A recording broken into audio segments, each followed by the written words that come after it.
Ayo mulai. Oke.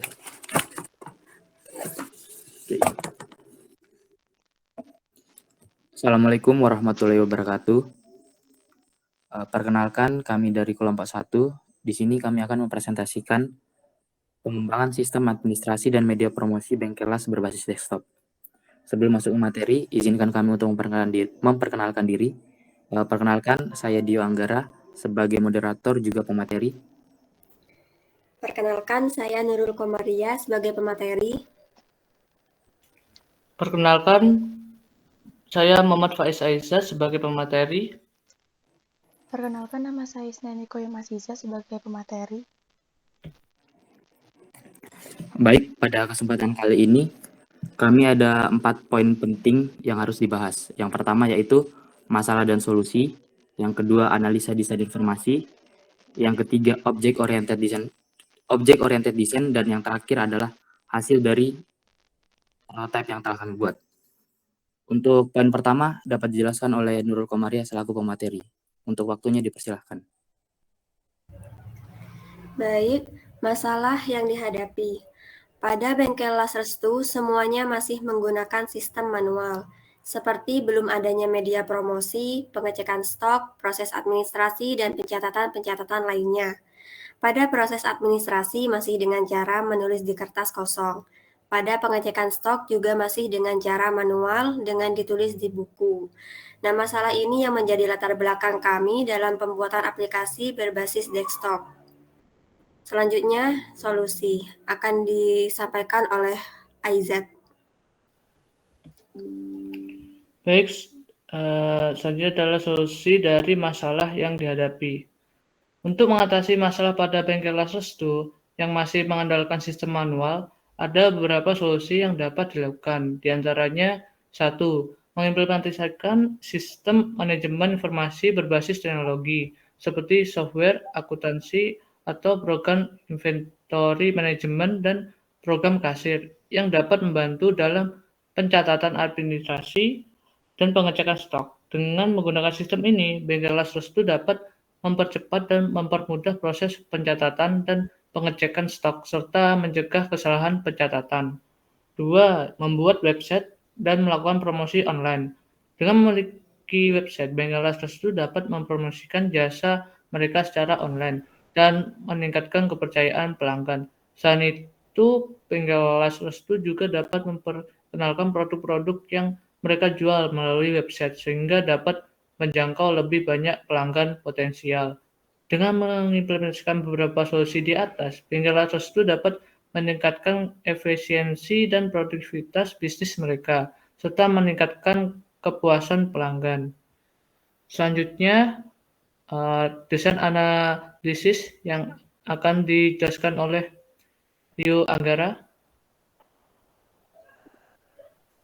Baik, gambar yang tampil di layar saat ini adalah DFD level 0, yaitu diagram konteks. Diagram konteks sendiri merupakan gambaran umum dari sebuah sistem informasi. Adanya diagram konteks di sini bertujuan untuk memudahkan para pengguna dalam memahami alur dari sistem informasi yang sedang dikembangkan. Perlu diketahui, dalam diagram konteks terdapat 3 komponen penting, yaitu komponen yang pertama berupa lingkaran yang merupakan sistem atau proses, dan yang kedua berupa kotak yang disebut sebagai entitas eksternal, dan yang ketiga ada arus data yang merupakan alur dari sistem informasi. Inti dari diagram konteks di sini terdapat pada lingkaran yang diberi nama sebagai pengembangan sistem administrasi Bengkelas berbasis desktop. Untuk alur yang pertama dimulai dari admin, di mana admin di sini berfungsi untuk menginput data-data pada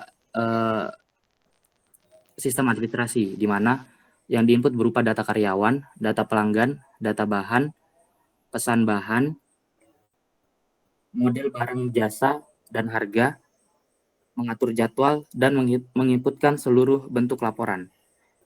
Selain menginput, admin juga akan menerima data, yaitu data bahan masuk, menerima pesanan barang atau jasa, beserta harga, menerima alamat, dan jenis pembayaran.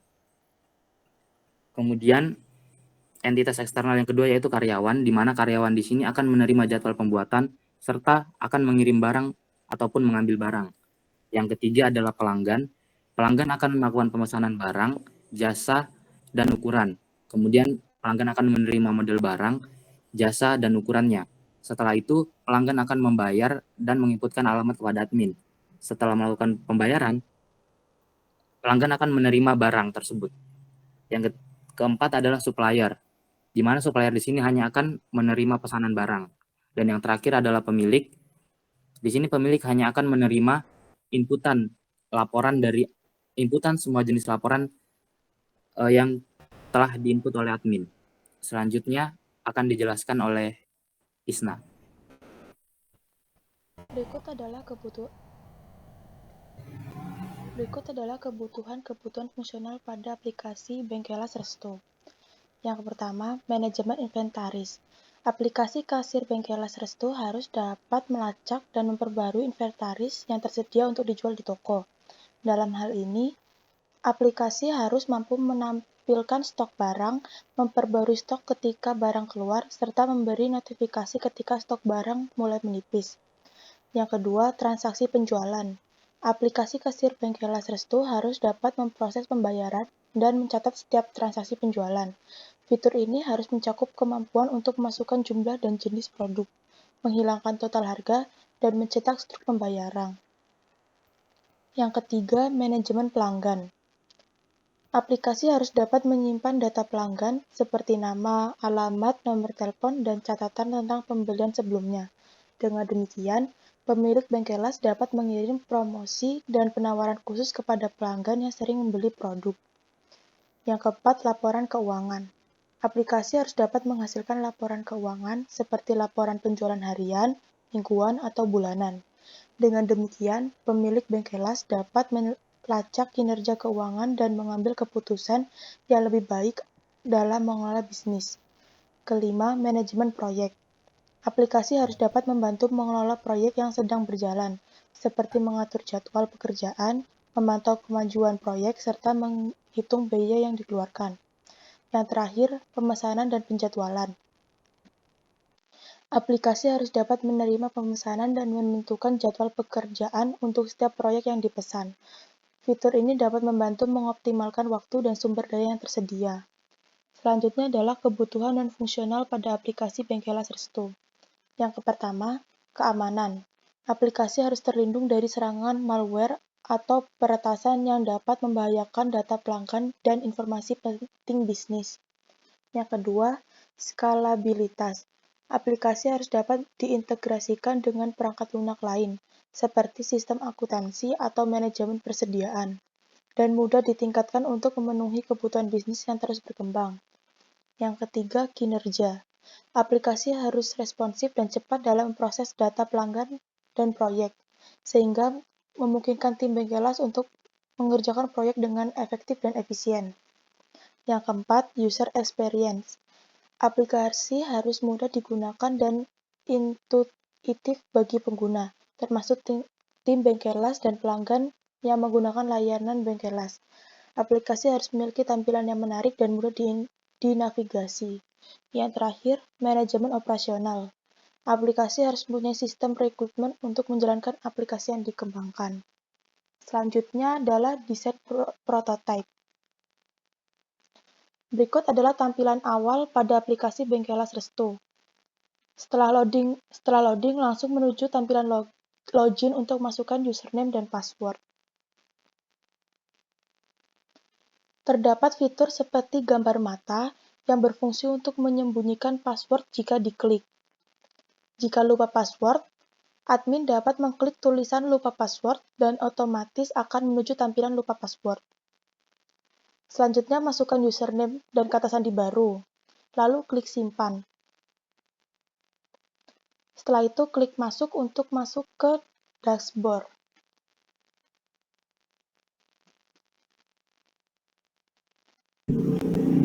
Baik, selanjutnya adalah tampilan dashboard. Di tampilan dashboard ini dapat banyak sekali fitur. Dimulai dari yang paling atas dapat fitur nama admin dan foto admin jika ditampilkan. Lalu di sini ada sidebar atau navigatornya, di mana dari yang atas ini dapat logo dan nama bengkelnya. Di sini ada icon dashboard, icon transaksi, terus juga ada data master. Di data master ini akan terdapat banyak datanya, dimulai dari tabel pelanggan, tabel karyawan, tabel barang, tabel produk, tabel jasa, tabel jadwal pembuatan. Lalu ada icon laporan. Di laporan ini terdapat dua laporan, yaitu laporan keuangan dan laporan pemesanan. Lalu lanjut ada icon pengaturan dan icon logout. Di sini jika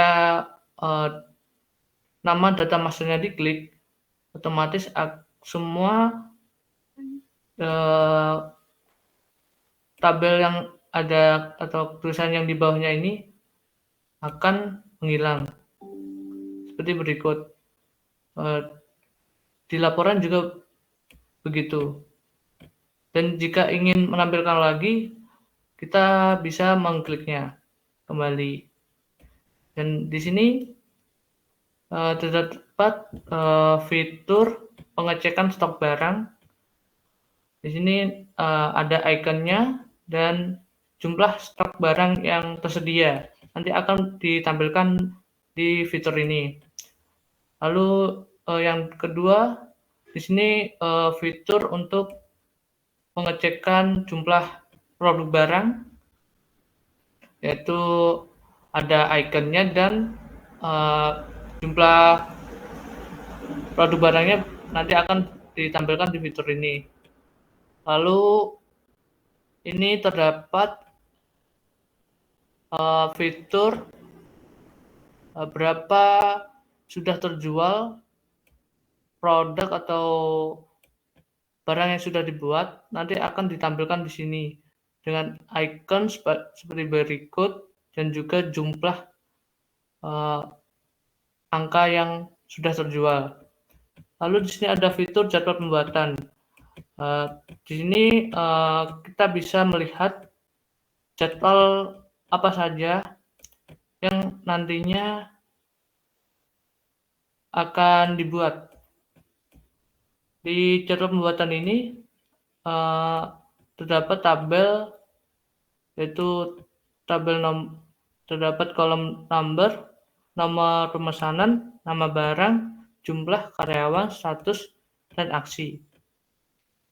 Di aksi ini terdapat 3 kategori, yaitu dimulai dari kategori proses, lalu ada kategori baru, ada kategori selesai.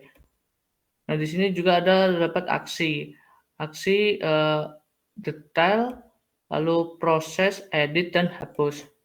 Jika aksi ini kita klik di aksi detail, maka akan menampilkan pop-up detail transaksi yang sudah dipesan oleh pelanggan. Nah, di sini kita bisa mengklik button cetak atau edit. Semisal kita klik cetak, akan menampilkan pop-up untuk mencetak struknya. Jika ingin mencetaknya lagi. Jika tidak ingin mencetaknya, tinggal klik batal. Nanti akan kembali ke halaman awal. Lalu ada aksi proses. Proses ini nantinya akan merubah status dari nomor pemesanan. Semisal awalnya baru, akan diganti ke proses. Kita bisa klik simpan. Lalu ada edit. Di edit ini kita bisa mengedit nomor pemesanan, misal merubah nama karyawannya, nanti kita bisa mengeditnya di sini. Kalau kita ingin mengedit, terus untuk simpannya kita bisa klik simpan. Kalau kita tidak ingin menyimpannya, kita bisa close. Lalu dapat aksi hapus. Di aksi hapus ini kita bisa klik, nanti akan nama pemesanannya akan terhapus. Lanjut ke Ini fitur admin. Semisal kita ingin mengklik admin, akan otomatis ke tampilan pengaturan.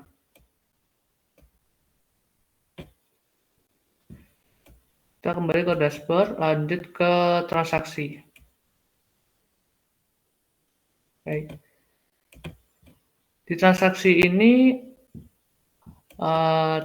terdapat tombol tambah dan juga share untuk mencari pemesanan. Terus di sini ada sebuah tabel pemesanan atau tabel transaksi. Semisal kita ingin menambahkan transaksi atau pemesanan, kita bisa mengklik tombol tambah. Nanti akan muncul sebuah tampilan sebagai berikut. Di tambah transaksi ini, kita memulai dari pelanggan. Kita bisa pilih pelanggan jika sudah menginputkan nama pelanggannya, kita bisa pilih namanya siapa. Jika belum menambahkan pelanggan, kita bisa klik tombol plus ini. Nah, nanti akan memunculkan pop-up tambah pelanggan. Kita bisa menginputkan datanya di sini. Terus kita tinggal simpan. Nanti akan mendapatkan notif keterangan sukses simpan data berhasil. Klik OK. Akan kembali lagi ke tampilan tambah transaksi. Dan kita di sini bisa pilih lagi, nanti kita panggil namanya siapa. Lanjut ke tanggal. Tanggal ini adalah tanggal transaksi dilakukan atau pemesanannya dibuat. Kita bisa klik ini tanggalnya 18. Jadi ini berfungsi untuk tanggal pemesanannya. Lalu ini ada batas waktu.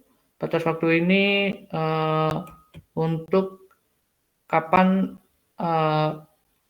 pemesanan dari pelanggan ini akan selesai. Kita bisa buat di sini. Lalu ada nama barang yang akan dikerjakan. Semisal nama barang ini adalah buat nama barang yang diinginkan oleh customer atau pelanggan atau barang custom. Kita bisa buat namanya di sini. Dan di sini namanya ini nanti akan muncul di nota. Lalu di sini ada tabel pemesanan, di mana dia ada nomor, jenis barang yang akan dikerjakan, produk, jasa, bahan barang, lalu harga, ukuran, jumlah, dan total. Nah, ini kan masih kosong. Dan untuk menambahkannya, kita tinggal klik tombol tambah. Nah, nanti akan muncul kotakan-kotakan yang sudah berisi, misal nomor nanti akan berisikan angka, produk kita bisa cari produknya, tinggal klik, terus kita cari namanya apa, jasa juga begitu, seperti produk, bisa tinggal cari, barang juga begitu. Nah, bahan-barang ini nanti digunakan untuk bahan custom, sama kayak untuk pengerjaan nama barang yang dikerjakan. Semisal pelanggan ingin beli bahan barangnya juga bisa dengan berada di kolom bahan barang, dan semisal pelanggan hanya beli jasa, tinggal di kolom jasanya saja. Dan semisal pelanggan ingin membeli produknya, bisa di produknya saja. Dan untuk menghapus misal ada kesalahan atau tidak jadi membeli, kita bisa mengklik tombol kayak gini untuk menghapusnya. Dan di sini ada total pembayaran, nanti akan otomatis ke input, lalu terdapat uang ini dimisalkan untuk si pelanggan, misal total pembayarannya adalah 50 dan uang pelanggan adalah 100. Nanti akan masuk ke kembalian, berarti di sini akan harganya 50, kembalian 50. Dan semisal uangnya adalah 25, nanti akan kurang ini akan menampilkan nominal kurangnya berapa. Lalu di sini ada keterangan, fitur keterangan. Kita bisa menambahkan keterangan di notanya ini. Lalu lanjut ke tanggal dibayar. Tanggal dibayar nih, semisal dibayar uang muka, tanggalnya berapa.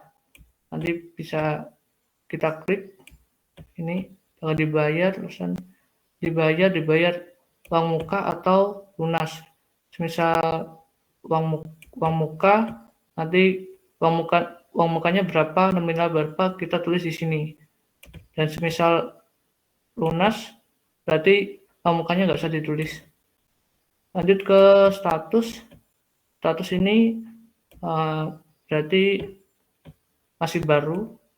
Kita klik baru aja karena ini tambah transaksinya baru. Di status ini ada juga banyak kategori, yaitu dapat proses, selesai, dan diambil. Lalu di sini ada tombol transaksi baru. Jika diklik nanti transaksinya akan otomatis hilang semua atau restart lagi, kembali ke kosong. Kalau klik simpan nanti akan tersimpan dan keluar. Kalau klik simpan dan cetak, maka akan menampilkan sebuah top up mencetak nota. Kita bisa cetak dan otomatis akan keluar dan mencetak notanya. Lanjut, di sini ada search untuk mencari kode pemesannya. Lalu di sini ada tabel. Tabelnya ini ada nomor, kode pemesanan, pelanggan, tanggal, batas waktu, tanggal dibayar, total, status, dan aksi. Di kolom dibayar terdapat dua kategori, yaitu lunas dan uang muka. Di status ini dapat 4 kategori, yaitu baru, proses, selesai, dan diambil. Lalu di aksi dapat 4 kategori, yaitu dapat detail. Detail ini jika diklik akan menampilkan pop-up, yaitu detail transaksi pelanggan. Kita bisa cetak, akan menampilkan pop-up sebagai berikut. Kita bisa batal dulu. Lalu coba kita klik edit, ini akan ke tampilan transaksinya. Kita bisa mengeditnya di sini. Kita bisa klik simpan. Lalu di sini ada aksi proses. Di aksi proses ini kita bisa merubah tanggal dibayarnya. Misal tadi awalnya uang muka, kita bisa merubahnya ke lunas dan kita bisa menentukan tanggal lunasnya berapa, di tanggal apa. Lalu di sini ada status. Di status ini awalnya baru, berubah ke proses. Kalau prosesnya sudah selesai, kita bisa klik selesai, lalu kita klik simpan, dan ini bisa diklik close. Kita klik simpan aja. Setelah proses terdapat aksi edit. Di edit ini kita akan langsung ditampilkan ke tambah transaksi si pelanggan tadi. Misal di sini ada sebuah banyak pemesanannya, kita bisa mengeditnya di sini. Kalau udah dirubah, kita tinggal klik simpan. Lalu ini ada aksi hapus. Di aksi hapus ini kita nanti akan menghapus transaksi pemesanan pelanggan.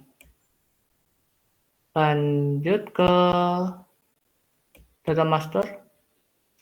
Di data master ini terdapat tabel pelanggan, karyawan, barang, produk, tabel jasa, dan jadwal pembuatan. Kita akan lanjut ke tabel pelanggan. Baik, selanjutnya akan diterangkan oleh teman saya. Baik, pada tabel pelanggan, ini merupakan halaman yang digunakan untuk mengolah data pelanggan, yang dimana pada halaman ini terdapat fitur tambah, search, dan pada tabelnya terdapat ID pelanggan, nama pelanggan, telepon, alamat, kota, dan aksi.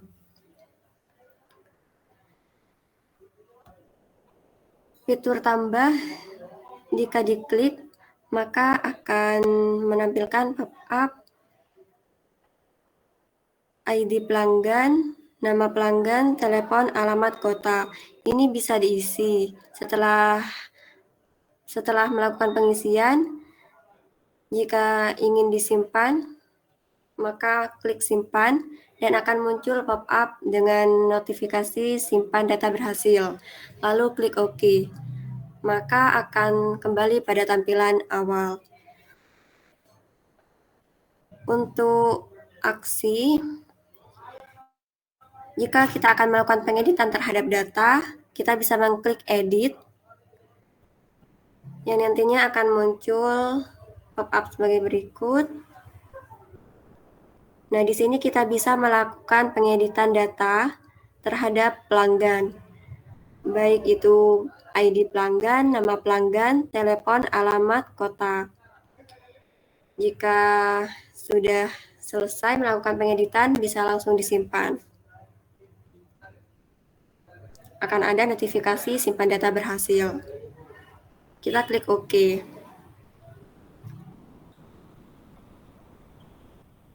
Nah, pada aksi juga terdapat pilihan untuk menghapus data. Jika ada data yang merasa perlu dihapus, maka kita bisa langsung menghapus data tersebut dengan mengklik tombol hapus. Selanjutnya, tabel karyawan. Pada halaman ini digunakan untuk mengolah data karyawan,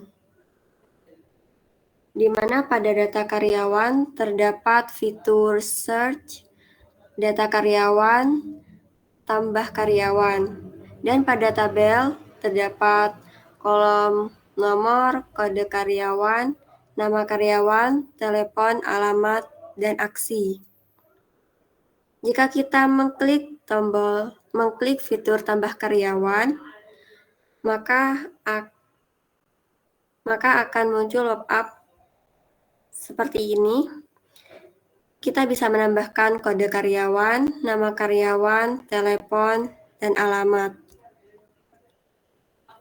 Jika sudah selesai dan sudah merasa data tersebut benar, kita bisa langsung menyimpannya.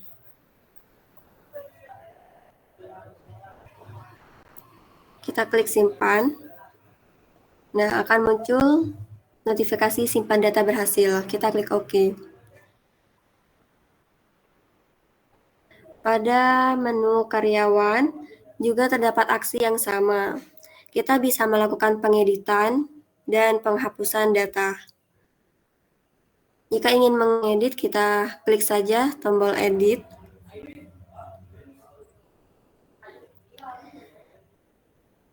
Kita bisa melakukan pengeditan data pada data karyawan, baik itu kode karyawan, nama karyawan, telepon, dan alamat karyawan.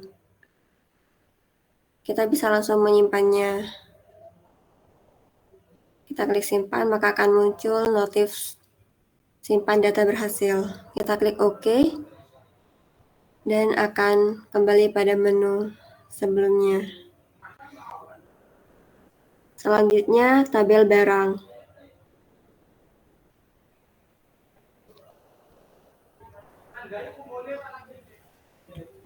Baik, selanjutnya ini adalah tabel barang. Seperti yang dijelaskan temannya saya tadi, fiturnya itu hampir sama, bukan sama, mirip. Mirip di sini ada tombol tambah.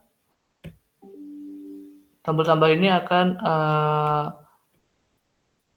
menampilkan pop-up tambah barang. Kita bisa menginputkan barang apa aja, tipe barang apa, dan harga berapa, terus stok barangnya berapa. Lalu kita bisa klik simpan. Nanti akan mendapatkan notifikasi simpan data berhasil. Kita klik OK. Lalu di sini ada fitur share untuk mencari nama barangnya atau kode barangnya. Lalu di sini ada tabel barang. Di sini ada kode barang, nama barang, tipe barang, harga, stok barang, dan aksi. Di aksi ini terdapat dua, yaitu aksi edit sama aksi hapus. Aksi edit nanti akan menampilkan pop-up seperti berikut. Kita bisa merubah data barangnya. Jika ingin merubah, kita klik simpan. Jika kita tidak ingin merubah, kita klik close. Dan misal kita ingin menghapusnya, kita ingin bisa mengklik aksi hapus. Baik, selanjutnya adalah tabel produk. Pada tabel produk, sama seperti sebelumnya, terdapat fitur tambah,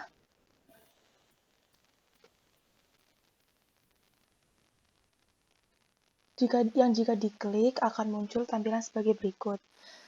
Terdapat kode produk, nama produk, dan harga jual, dan dapat diisi.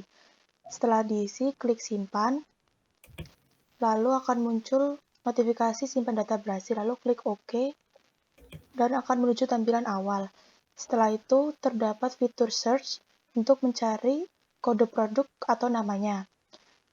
Di bawah terdapat tabel produk, yang terdapat nomor, kode produk, nama, harga, dan aksi.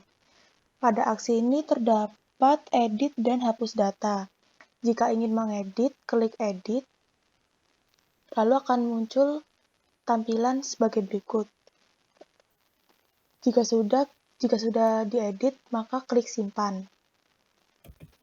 Maka akan muncul notifikasi simpan data berhasil, lalu klik OK. Selanjutnya yaitu tabel jasa.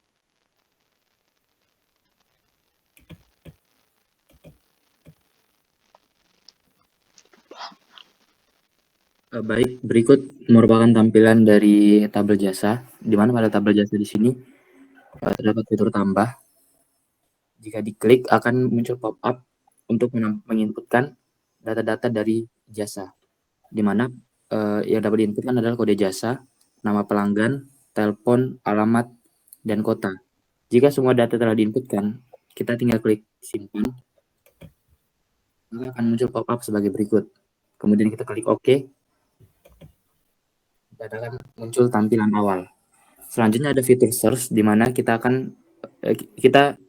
fitur ini memungkinkan untuk mencari jenis kode jasa yang ingin kita cari. Kemudian ada tabel, di mana pada tabel ini terdapat nomor, kode jasa, nama jasa, harga, dan aksi. Pada kolom aksi terdapat dua aksi, di mana aksi yang pertama yaitu edit, yang memungkinkan kita untuk merubah data yang ingin kita ubah. Dan yang kedua adalah hapus, yang merupakan fitur untuk menghapus data yang tidak lagi kita gunakan. Selanjutnya adalah jadwal pembuatan yang akan dijelaskan oleh teman saya.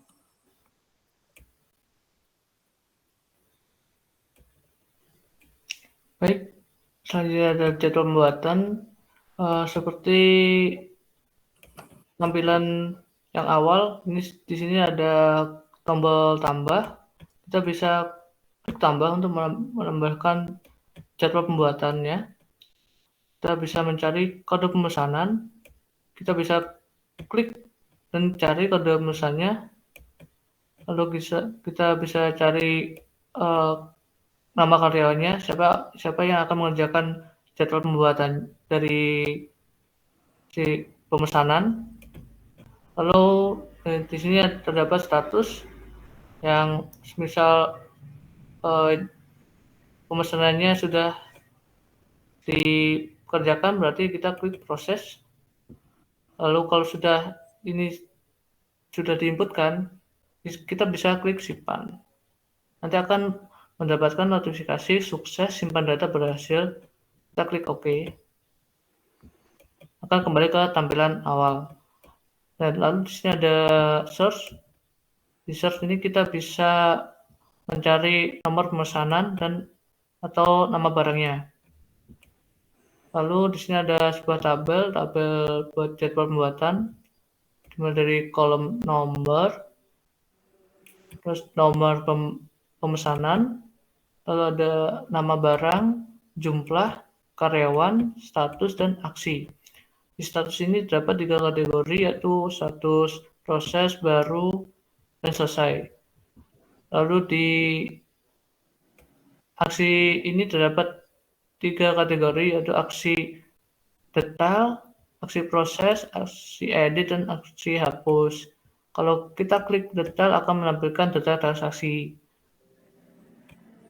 Lalu jika kita klik proses, kita bisa merubah status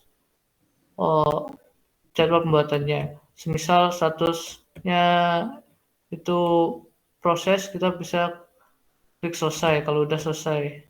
Lalu kita bisa simpan.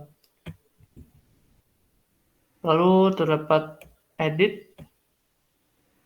Di edit ini kita bisa mengeditnya. Kalau bisa merubahnya, kalau udah kita rubah, kita tinggal simpan. Atau jika kita tidak ingin menyimpannya, kita bisa klik close. Baik, selanjutnya ke laporan. Lalu ke laporan keuangan.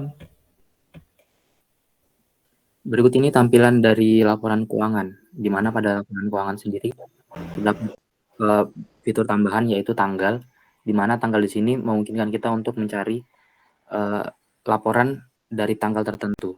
Kemudian ada fitur search yang berfungsi untuk mencari laporan yang ingin kita cari. Semisal kita ingin cari laporan pada tanggal sekian, maka di tabel akan muncul laporan pada tanggal tersebut.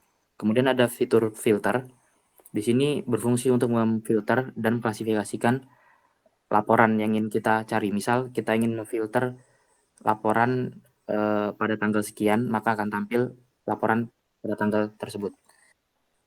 Kemudian pada laporan keuangan di sini ada tabel, yang mana tabelnya berisi sebuah tanggal, transaksi, penjualan, dan juga total. Dan yang terakhir ada fitur print. Di sini berfungsi untuk mencetak dari laporan keuangan. Jika diklik, akan muncul pop-up sebagai berikut. Nah, untuk mencetaknya, kita hanya tinggal mengklik save, atau mungkin cancel jika ingin membatalkan cetak. Di sini kita akan klik save, maka akan tampil ketampilan awal dan laporan akan dicetak. Selanjutnya adalah laporan pemesanan. Pada laporan pemesanan di sini tidak jauh berbeda dengan laporan keuangan, hanya saja ada tambahan fitur pilih, di mana jika diklik akan muncul tampilan laporan produk, laporan barang, dan laporan jasa, di mana fungsi dari fitur ini adalah untuk membedakan atau untuk kita melihat jenis laporan yang ingin kita lihat. Kemudian pada laporan pemesanan terdapat tabel yang berisi kolom tanggal, nomor pemesanan, kode produk, kode bahan, nama barang, tipe bahan, ukuran, jumlah bahan, kode jasa, dan juga harga. Kemudian untuk fitur terakhir yaitu print, di mana pada fitur ini kita akan mencetak jenis laporan yang ingin kita cetak. Jika diklik, akan muncul pop-up sebagai berikut. Kemudian kita tinggal klik save untuk mencetaknya. Maka akan tampil sebagai berikut.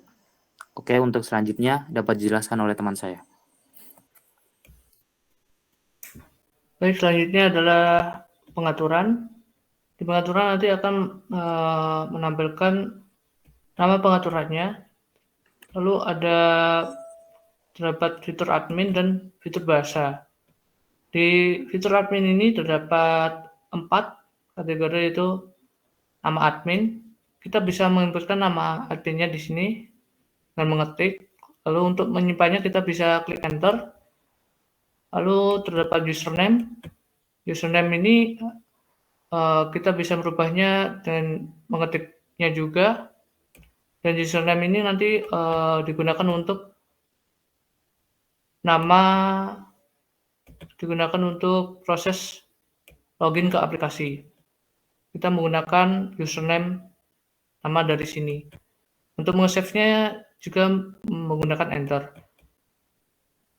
Lalu terdapat password. Kita bisa masukkan passwordnya di sini atau merubah passwordnya juga di sini. Di password ini nanti digunakan untuk proses login.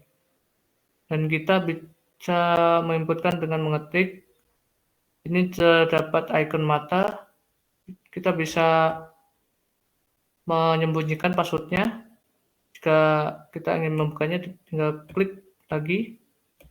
Lalu di sini ada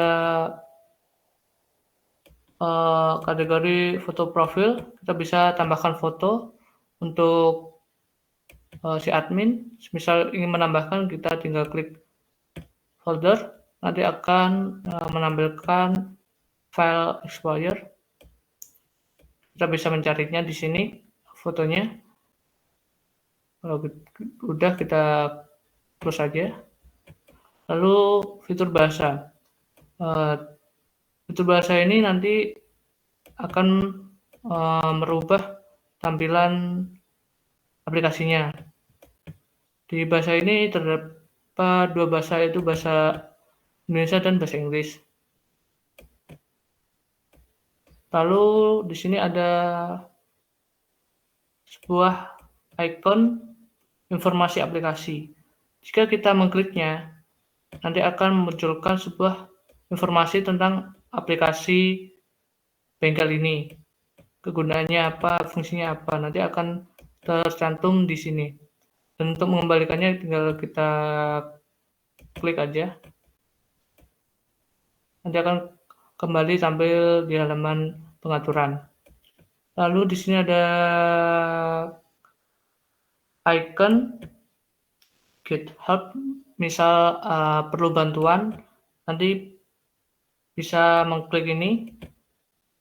Nanti akan diarahkan ke sebuah website, yaitu website WhatsApp, dan nanti akan mendapatkan nomor yang akan, misal butuh bantuan, kita bisa menghubungi nomor berikut ini.